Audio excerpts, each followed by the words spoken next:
Por que a convenção de hoje é tão lenta? Nós, analisando as convenções do passado e as de hoje, a gente percebe que é bastante diferente. E eu estou falando, não é questão apenas comportamental, mas estou falando daquilo que se entende na essência interior de cada indivíduo. Primeiro, que para alguém se converter tem que ouvir o Evangelho. E ouvir o Evangelho não é qualquer sermão num domingo que a pessoa escuta e no final ela resolve levantar as mãos aonde tem o costume de fazer isso, e aí a pessoa já aceitou Jesus. E é preciso entender o seguinte: a fé vem pelo ouvir. Ouvir pela palavra de Deus. Tudo bem. É preciso que essa pessoa, então, é preciso que haja arrependimento. O que nós vemos hoje é que parece que as pessoas estão se convertendo sem se arrepender de seus pecados. A pessoa não se arrependendo de seus pecados, logo a sua vida não terá alteração significativa no seu futuro, comparando ao seu passado, não vai ter muita diferença. Então é preciso, para que haja mudança dos seus velhos hábitos, é preciso acontecer o novo nascimento. Então parece que hoje não está tendo o arrependimento das pessoas, daquelas que se achegam até nós, dizendo: eu quero ser cristão. Claro que isso, muitas vezes, é o resultado da falta de uma palavra, de forma clara e objetiva no que se trata a condição pecaminosa de cada ser humano e a necessidade de isso ser alterado e como isso se alterar. Então, o que parece é que não está tendo arrependimento, que é uma mudança de mente, é a mudança de direção que vai repercutir na vida inteira do ser humano. Aí vai ter o arrependimento, enfim, vai acontecer então o novo nascimento. O apóstolo Paulo fala na segunda carta aos Coríntios 5,17, se alguém está em Cristo Jesus, nova criatura é. No presente, é uma questão que aconteceu. As coisas velhas se passaram e tudo fez novo. Segundo ponto. As pessoas, a gente sabe que alguém tem que se arrepender, e isso vai refletir no sentido comportamental, certo? Mas uma outra questão também que nos confunde ou nos deixa sem entender o que acontece com muita gente da atualidade que se converte, é que elas estão tendo crise referencial. Ou seja, as pessoas se convertem, então começam a congregar, elas têm uma dificuldade muito grande de entender como se portar comparado o seu antes e com aquilo que ela deve ser agora, depois. Porque ela não está tendo muita referência na comunidade onde ela congrega. Ela tem pouco discernimento da palavra, pouco discernimento espiritual, logo ela vai viver por observações. Só que quando ela analisa, ela percebe que uma boa parte do nosso povo tem uma conduta um pouco parecida com um camaleão. Ou seja, aquilo que eles são dentro da igreja não reflete aquilo que são fora. E não é apenas em questão da vestimenta, que essa parte é uma questão que hoje não dá para reconhecer muito, mas é no sentido geral. Poucas pessoas, talvez você que esteja me escutando seja uma delas, poucas pessoas hoje servem como referencial. Não é como padrão moral de santidade, não, porque quem é o nosso modelo é Cristo. Mas Paulo disse: sede meus imitadores como eu sou de Cristo. Paulo disse para Timóteo, para ele ser exemplo dos fiéis. Logo, nós precisamos ser alguém referencial para as pessoas da nossa atualidade. Só que as pessoas que vão chegando na igreja, elas não têm um referencial de conduta, de postura. Ela tem poucas pessoas, mas quando ela olha e que a maioria não vive com aquilo que é pregado no púlpito, ela dá um nó na sua cabeça. Como é que eu vou viver? Ela tem até vergonha de ser diferente, porque ela chega num ambiente em que as pessoas parecem usar muito capa. Aí você percebe que quando estamos dentro do círculo cristão, na hora do culto, nós somos super espirituais. Entretanto, quando se parte para fora dos portões da igreja, no comprar, no vender, no vestir, o linguajar, no casamento, na vida familiar, paternal, profissional, aqueles que dão testemunho, que louvam com as mãos levantadas, que pregam de uma forma bastante forte no púlpito, lá no dia a dia, elas não tem nada a ver, não corresponde com aquilo que prega. Então não justifica, mas complica para uma assimilação daqueles que estão entrando agora no Evangelho. Terceira coisa, por que é que as pessoas hoje têm uma convenção lenta no que se diz do comportamental? Porque hoje não tem exigências como antigamente tinha. É claro que algumas exigências faziam com que algumas pessoas se maquiassem, dando a entender que era um verdadeiro cristão, pelos padrões que eram criados na antiguidade, alguns anos atrás, e na verdade nem todos eram tudo aquilo que parecia ser. Entretanto, muitas pessoas começaram a entender que ser cristão era algo muito sério. Logo, ela começava a observar, comparar pregações, os cânticos, falava muito, mais ou menos a mesma linguagem. Os cristãos, da mesma forma, certo ou errado, sei lá, às vezes tinha algum exagero, nós compreendemos isso, da mesma forma que eles se portavam dentro da igreja, eles eram mais ou menos parecidos fora da igreja, diferente de hoje, que não dá para saber muito não. Então assim, a pessoa se convertia, havia muitas exigências, algumas até desnecessárias, no sentido comportamental. Os líderes, os pastores chegavam e conversavam com as pessoas. Olha, agora que você é crente, você precisa, olha, Deus não se agrada você fumando, bebendo, vestindo tal roupa, indo em tal lugar, fazendo amizade com certo tipo de pessoas.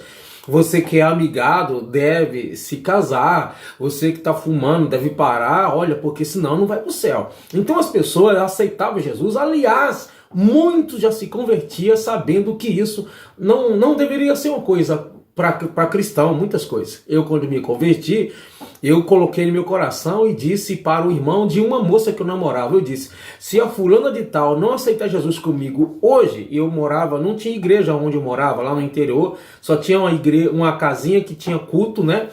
Casa de um irmão que era evangelista assim, por dom, né? Dentro de mandiocas, pé de mandiocas, mamona, lá na roça, certo? Mas já entendia que não é correto crente com descrente. Eu não me lembro de ter visto nenhuma pregação relacionada explicando isso, mas eu já compreendia, não sei como cheguei à conclusão na época, mas eu entendia que não dava certo. E eu, como crente, era descrente. Eu digo, namorava com ela já há vários meses e eu falei assim, falei com o rapaz, irmão dela, se fulana de tal não se converter hoje, né, que eu tinha convidado ele e meu irmão para ser crente e eles aceitaram, e eu falei, se sua irmã fulana de tal não se converter hoje, não aceitar Jesus, não virar crente, eu termino com ela. Eu estava disposto e ela aceitou, meu irmão aceitou, eu aceitei, o rapaz aceitou e estamos todos firmes até hoje. Então o que acontece? Então o que dificulta? A gente percebe que as pregações de hoje não tem muito a ver com levar o pecador ao arrependimento dos seus pecados. As pessoas vêm para a igreja sem compreender com muita clareza essa questão de arrependimento e elas têm poucos referenciais no sentido dentro e fora como ele deve se portar. Pouca referência. Dá a entender na igreja hoje que cada um se comporta da maneira que quer, pois é assim que as pessoas hoje agem na nossa atualidade. E aí elas chegam na igreja com certo tipo de comportamento e naquele comportamento não tem exigência. Olha, para cantar no grupo de senhora você precisa ter um comportamento X, que antigamente tinha. Para o grupo de jovens você precisa de tal comportamento, que antigamente tinha. Para você ser obreiro. Então muitas coisas hoje, tem algumas exigências que se coloca que elas nem tá ligado à palavra de Deus. é mais a questão de usos e costumes ministeriais denominacionais. Enquanto quando a gente olha para a Sagrada Escritura, algumas coisas não se encaixam. Eu não quero abrir o leque aqui para não criar problema para a minha cabeça, mas nós precisamos analisar bem essa questão. Na hora do batismo, é sepultar alguém que já morreu e quando se levanta, ressuscitando, já ressuscitado com Cristo. Mas o que me parece é que nós, pastores, estamos sepultando pessoas no batismo, pessoas que ainda não morreram. Estamos sepultando pessoas vivas, viva no sentido de o velho homem, né? Espiritualmente está morta, mas o velho homem está vivo. E aí o que acontece? Vai ter aquela dificuldade de você ver que a pessoa se batizou, mas ela fica um século dentro da igreja sem ter uma direção na própria vida. Porque ela entende que se ela se batizou está tudo bem. Então, o que ninguém pode exigir mais nada dela, porque se ela tivesse errado, ela não teria então batizado. É assim o conceito. Chegou a pessoa na igreja com a vida toda arrebentada e você coloca ela em comunhão, coloca para cantar nos grupos. E essa pessoa vai entender o quê? Eu não estou em pecado, porque se eu estivesse, eu não estaria cantando num grupo, que ela entende que participar de um grupo, por exemplo, é uma coisa muito séria. Logo, eu não estou tão errado assim. Então, no final, quem é culpado de muitas pessoas não ter uma convenção genuína? Nós que pregamos. Porque nem tudo que pregamos é o evangelho. Nem todo convite que fazemos para as pessoas ir na frente significa que elas estão indo porque se arrependeu. Elas estão indo para ser curada, para ser liberta de alguns vícios aleatórios. Elas estão indo porque está com problema azucrinando a sua cabeça, problema no casamento. Mas sem arrependimento não haverá mudança de vida em relação a Deus e o ser humano. Talvez mude o casamento, talvez mude a vida financeira. Mas a vida espiritual não mudará se não houver arrependimento.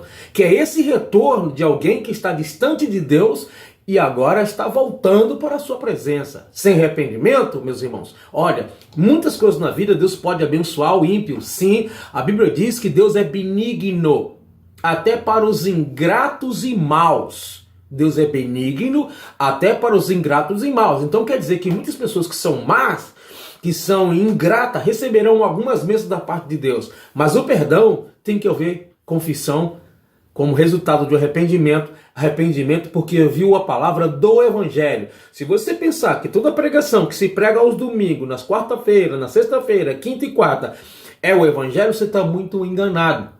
Não são todas as expressões bíblicas que se trata de arrependimento. E muitas vezes nós queremos até que as pessoas se convertam. Mas o que a gente está fazendo é um proselitismo. O que a gente muitas vezes está fazendo é uma pressão para que alguém adere a uma religião com um nome e título denominacional. Mas não é um convite para o arrependimento. Mas é um convite para a solução de problema, para uma cura, para o milagre, para sair do problema financeiro, conjugal.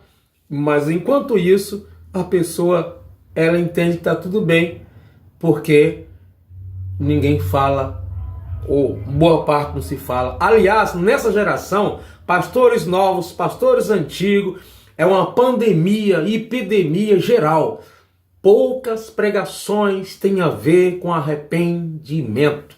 E por isso, as pessoas se emocionam com algumas frases que nós falamos, vão até lá na frente e diz, eu quero ser crente, mas isso não significa arrependimento na maioria deles. Por isso tem tanta gente na igreja que nunca se firma, que nunca quer se batizar, ou se batiza ainda com todos os seus hábitos, maus hábitos, ou fazendo a maioria deles escondido. Por isso que muita gente hoje peca e não sente mal quando peca. Não é que alguns enfraqueceram na fé, alguns na verdade nunca foram um verdadeiro cristão. Não quero dizer responsabilizar todos os pastores, mas boa parte das convenções hoje que vive se arrastando é porque essa pessoa nunca ouviu verdadeiramente a palavra que leva ao arrependimento com clareza, ela ser pegada pelo colarinho da parte de Deus, entender, você precisa mudar de vida. A palavra de Deus é que vai fazer isso. E muitas vezes nós somos duros e radicais com outras áreas que a Bíblia não pede para que sejamos, enquanto deveríamos sermos mais enfáticos naquilo que se trata do arrependimento dos pecados. Então nós somos responsáveis por boa parte dessas convenções arrastadas de pessoas que aceitam Jesus, mas nunca mudam de vida. Que Deus tenha misericórdia das almas e que possamos sermos conscientizados a respeito dessa situação.